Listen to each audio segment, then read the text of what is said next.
You know, for decades, UFOs were, well, they were a punchline, right? Stuff for sci-fi movies and late-night radio. But something's changed, big time. All of a sudden, the Pentagon, Congress, even the president, they're all talking about it. And they are taking it very seriously. So in this explainer, we're gonna dig into how we got from there to here. So let's just jump right in. The big question is, what flipped the switch? Why did this whole conversation suddenly lurch from the fringes of pop culture straight into the heart of national security debates? First things first, let's get the terminology straight. Inside the Beltway, they're not saying UFO anymore. The official term now is UAP, which stands for unidentified aerial phenomena. And this isn't just a simple rebranding, you know? It's a really strategic move away from science fiction and toward a serious, data-driven look at what's flying around in our skies. To really get what's happening today, we've got to look at just how fast this whole topic went from being something no politician would touch to a top-tier national security issue. I mean, think about it. As recently as 2019, this was pretty much the standard response from the top. You had then President Trump saying, yeah, he had a very brief meeting, but he was still publicly skeptical. This was actually one of the first times a sitting president had even talked about it so directly, but it was still very much keeping the whole thing at arm's length. But check out how quickly things sped up. While that was the public face, behind the scenes, the government was moving, and moving fast. It starts in 2017 with the reveal of a secret Pentagon program. Then, boom, 2020, an official UAP task force is formed. A year later, we get that game-changing report. And by 2022, they've set up a permanent office, AARO, to deal with this stuff full-time.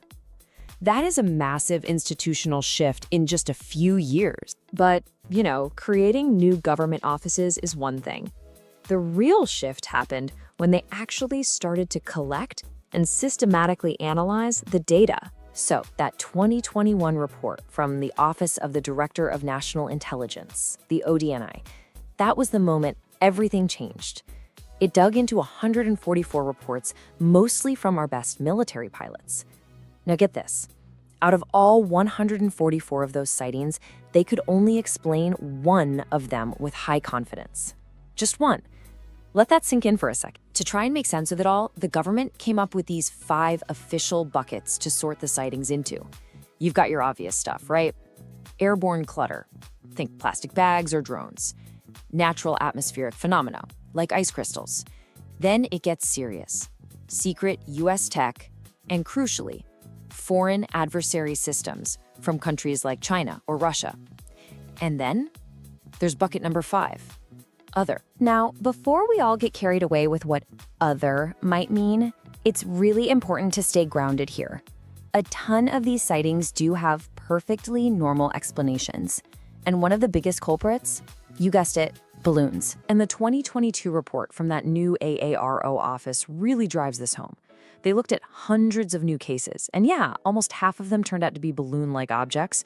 But look at the biggest piece of that pie. 171 cases were left uncharacterized. They still have no clue what they are.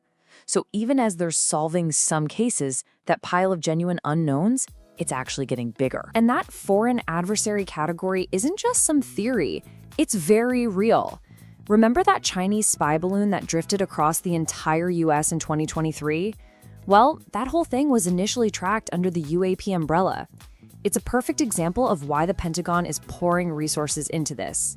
It's a real and present national security threat. Okay, so just as the government was trying to create this very official, very sober process for looking at UAPs, the whole conversation got completely blown up by some explosive claims from someone on the inside. The whole topic just hit a fever pitch in the summer of 2023. A former high-level intelligence officer named David Grush came forward and testified before Congress. And he did it all under oath, which completely changed the game. Grush's main bombshell was this. He claimed there are secret government programs related to UAPs that have been illegally hidden from Congress. I mean, he was basically suggesting a massive cover-up on a scale that, until that moment, had only ever been talked about in conspiracy forums. So now you've got this impossible situation. A tale of two stories. On one side, you have Grush, under oath, claiming the US has recovered non-human vehicles and even dead pilots. I mean, wow. And on the other side, you have the Pentagon officially stating it's found no verifiable information to back any of that up. Look, both of those statements just can't be true. Somebody isn't telling the whole story. That incredible contradiction just set off a political firestorm. It kicked off an intense search for answers, and it forced some very prominent people to weigh in. Which brings us back to Donald Trump. Fast forward to 2024, and his tone is totally different from that earlier skepticism. On a hugely popular podcast, he's now claiming he has access, that he speaks to people about it, and he's hinting that he knows about objects moving at just incredible speeds. But let's press pause for a second. How much classified information can a former president actually see? Well, according to legal experts, it's not as simple as you might think. For one, the Presidential Records Act means he'd need permission just to see documents from his own term in office. And here's the real kicker. In 2021, President Biden specifically cut off Trump's access to intelligence briefings, citing concerns about erratic behavior. So any access he claims to have now would be, let's just say, severely limited. And this whole push for answers isn't a one-party thing at all. It's happening all across the political map.